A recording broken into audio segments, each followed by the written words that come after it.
All right, friends, this is Cassandra Joan Butler along with you. This is much better. I'm going to share with you some information on the Jupiter-Pluto conjunction that's happening on April 4th, 2020, and give you some nuggets on how you can use this energy to help yourself and to also reflect on why it's such a imperative moment during this pandemic, and also to give you some information why there is a worldwide gathering of global meditators at 10:45 tonight for 4:20 at in Eastern Daylight Time at 10:45, but it's going on across the globe. And the idea is to send healing and using the impetus of this conjunction, Jupiter-Pluto conjunction. Now, it's not overtly rare. I mean, we have these conjunctions once every 13 years, fairly rare in the sign of Capricorn, but the whole theme of 2020 is the Capricorn reset. And so even if you're new to astrology, I want to explain what this year is about and why it's such an important year for all of us. And even why our humble astrologers knew something big was going to be happening this year. I don't think anyone came out and said, oh, by the way, we're going to have a pandemic, right? I mean, but we knew the basics of this reset for 2020 represents a reordering of the social structure on so many ways. So it's called the Jupiter-Pluto conjunction. That's when two planets come together. And let's talk about the players first. We have Jupiter, lovingly called the archetype of Santa Claus. So Jupiter has been in the sign of Capricorn since the 2nd of December of 2019, and it's going to be going through all of this year until the 20th of December. Jupiter's orbit is approximately 12 years. So the last time that Jupiter was in the sign of Capricorn was 12 years ago. So whatever Jupiter touches, it expands. It makes it larger than life. And the positive shadow of Jupiter is generosity, expansion, education, confidence, charisma. You know, take a look at Santa Claus. He's a world traveler. He's jolly. He has a sense of humor. He's not a skinny guy. He's international. He's fun. He's honest. You don't lie to Santa Claus. So this archetypal energy of Jupiter is in the sign of business. We're going to go a lot deeper with that in just a moment. And it has been there, it will be there until the magic moment when Jupiter comes together with Saturn, and that's going to be on the first day of winter this year. That's an entirely amazing news cycle that will be born at the end of 2020. Pluto is the other player tonight. And I should say tonight, okay, it's 4/4/2020. However, these conjunctions take place two other times in 2020. We happen to be meditating tonight as a global village, but I would imagine, I would hope that someone would put together some global initiatives for 6/30, the 30th of June, and once again on the 12th of November. We can never have too many prayers or healing meditations. So here's the other player. Here's a Dr. Death, as it were. Pluto is so much more than that. Pluto is what we call a transpersonal planet, an outer planet, which represents and marks out generations. So when Pluto is in a sign, you can see for how long it's in Capricorn, since 2008, and will be floating through the sign of Capricorn until 2024. It is the necessary energy for death and rebirth, for destruction, so that new things can evolve and grow. It's very much an evolutionary archetypal energy. It represents power and intensity and transformation. It represents treasure. because what lies beneath the earth are often the treasures of the planet, the gold, the silver, the oil. It represents depth. Pluto hides. Pluto is an energy that can be fierce in terms of its transformation. You know, Pluto was discovered in 1930, the same year that they were doing testings of nuclear devices out in the US desert. So Pluto represents that nugget that can change things in an instant. It represents psychology, and yes, it represents mediumship, things of an occult nature, things that are hidden. So these two planets are lined up in the sign of Capricorn. Now, what is Capricorn? Capricorn is the old goat. Capricorn is structure. Capricorn is big business, banking, government. Capricorn is structure, stopping, surety. It's the 3 R's: reliability, responsibility, and that which is real. Capricorn is tough, Capricorn is old, Capricorn is mature, and Capricorn represents time. So one of the things that everyone is sharing on this planet is pandemic time. This is a time outside of time, the likes that anyone living today has not really ever experienced. It's a global crisis, and everyone is saying it seems like time is skewed. I've lost track of time. Right? So Capricorn also represents limits and rules and foundations, and that's why our rules are being limited in our everyday life, because we have lost track of time and we have imposing limits on our lives. Capricorn, however, is the sign of determination and patience and ultimate achievement. So a lot of information that's coming down from on high, from the power brokers, from politicians and leaders, they're saying that we're at the crux of the apex, the mountain, in the upcoming week. And it's as if our sheer determination with these two energies in the sign of Capricorn, the old goat, all right, so there's the goat climbing the mountain with its sheer force of will, is coming together in this moment tonight when we meditate. If you're listening to this on the 4th of April, or any time actually after this time frame, to send out your prayers and good wishes and meditations. But this particular week, the leaders are saying that this is going to be an apex. It's going to be a very difficult week indeed. So what can we do? What are we doing inside of our homes? We're connecting ultimately with what matters, because that's what Capricorn is all about. Capricorn is the sign of matter, of sheer matter. And we say this, that what you invest your time in is what is meaningful to you. All right, like I said earlier, this is not necessarily a rare conjunction. It's going to be happening 2 more times in 2020. Mark these times on your calendar. It happens in different signs every 13 years. And this happens to be the conjunction tonight, 24 degrees, Pluto and Jupiter. And there's this other celestial light next to this conjunction, and that is Pallas Athena. Pallas Athena is the asteroid of the warrior goddess.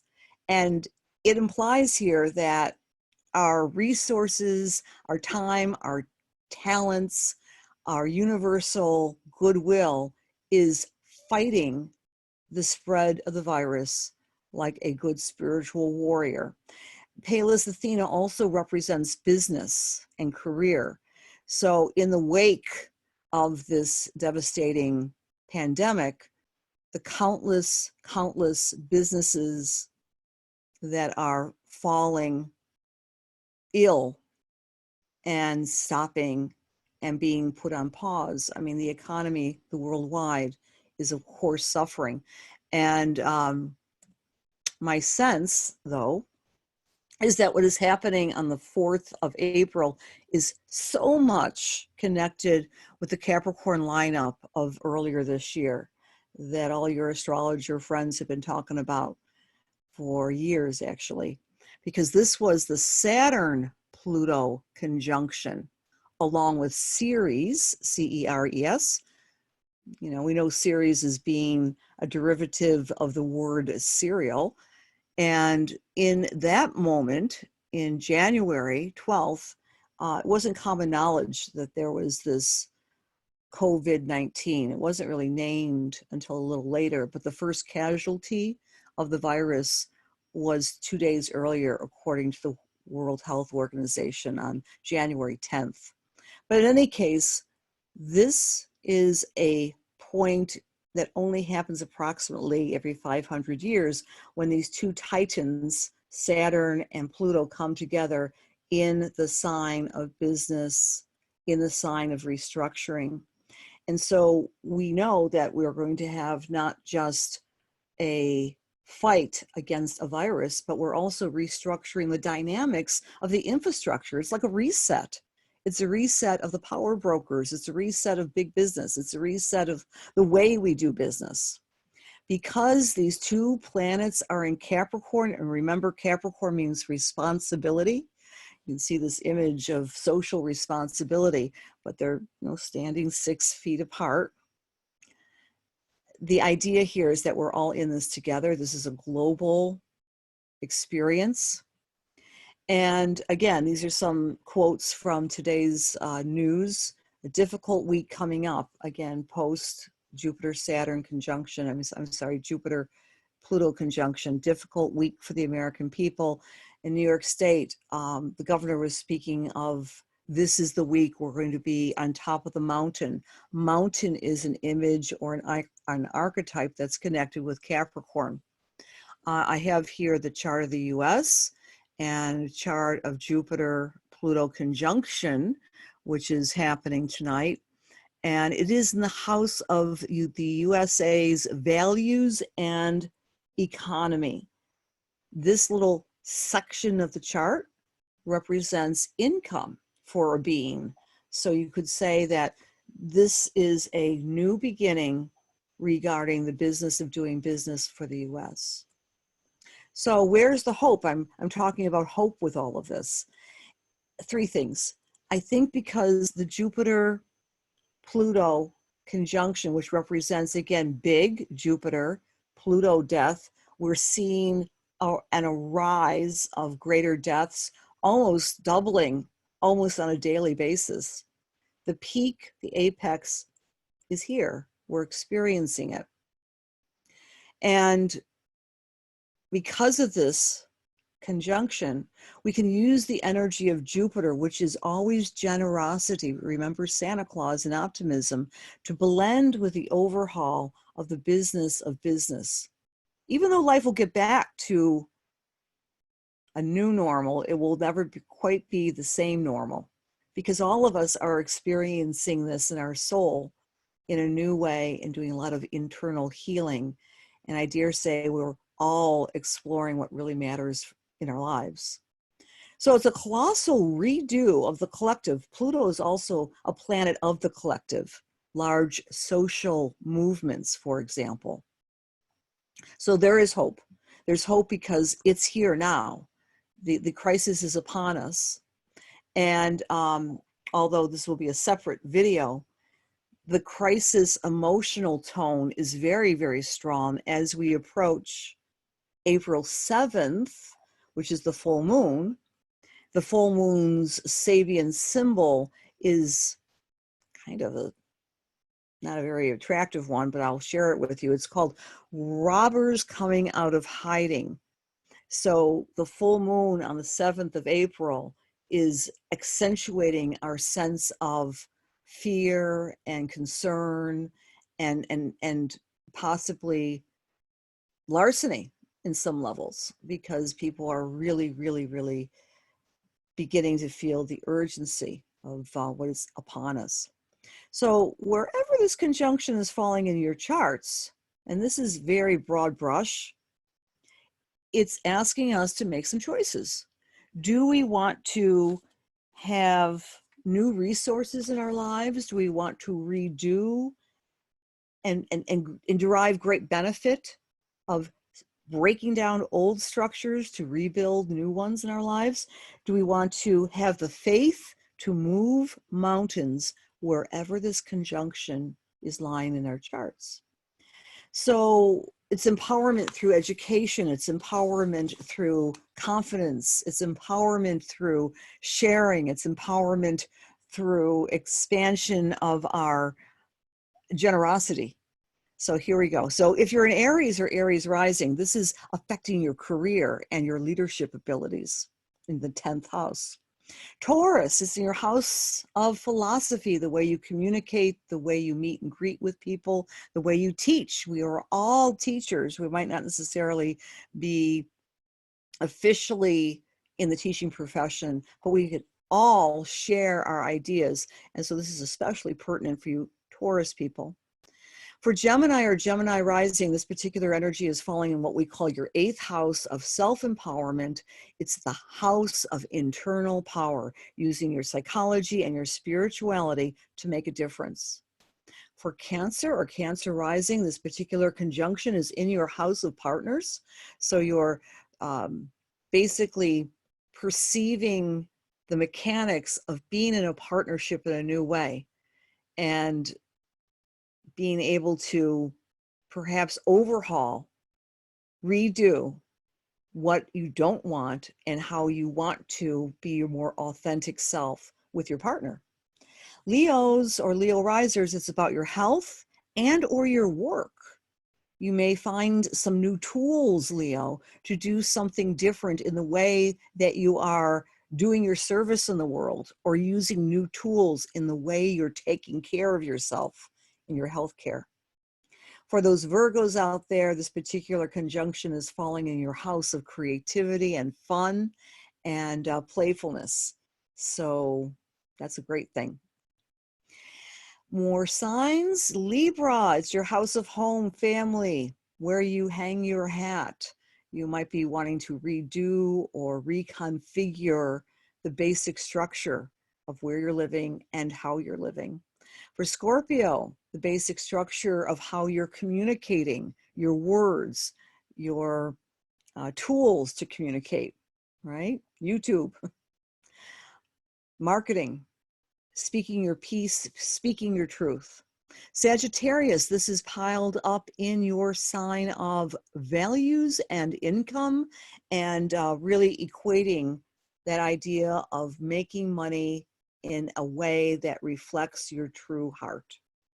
Capricorn, this conjunction is helping you become a new person in such a way that you can step into your own authority, perhaps for the first time in many years, at least 12. Aquarius, your spirituality is being tweaked by this conjunction. It's helping you become a greater person of faith, and it's helping you become a better person in terms of relaxing, meditating, and praying. For you Pisces friends or Pisces rising, this particular conjunction is in your house of friends. So you may be saying to yourself, you know, I've got to tear down the old and rebuild the new. Perhaps I need to meet new people, you know. What's the expression? Keep the gold, but have some new silver friends, or something like that. All right, so friends, I just wanted to remind you that I do daily meditations on Facebook during the weekdays at 11 in the morning.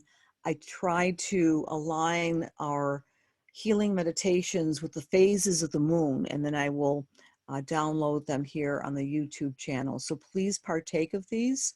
It's a nice way to connect with like-minded people as we're going through this crisis together, and meditation is one of the 4 pillars of good health. It can truly, really calm your system, de-stress yourself, and enhance your own personal immunity. So my friends, I wish you all the best as we go through this together, and I will be doing some new videos coming up this week, especially relevant to the moments of the day as we go through this crisis together, alone but together. So many blessings to you, and I hope to see you either on Facebook or here on my YouTube channel. And please subscribe. I thank you.